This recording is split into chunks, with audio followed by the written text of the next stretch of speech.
As you can see, I have a bunch of beet greens here. I washed them really well.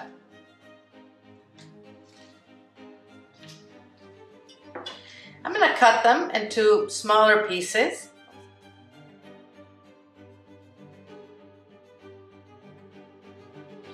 Beet greens are incredibly healthy for you. They are loaded in nutrients. I will put all the benefits inside the video for you. But I mean, they have a ton of iron, all kinds of minerals. They have vitamin B9, which is great for pregnant women, other vitamin Bs. They help you control your blood pressure. They're great for controlling clotting in your blood. Lots of vitamin K.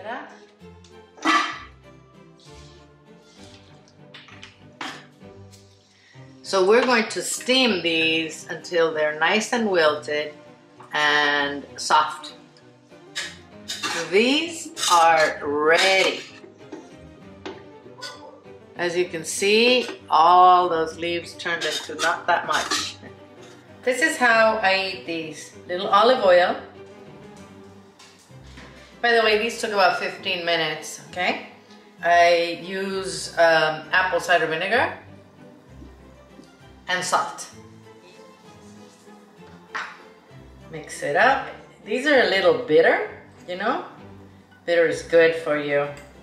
But as I told you in the beginning, they're so good for your health. To your health, guys. Thank you for watching. I'm gonna see you soon.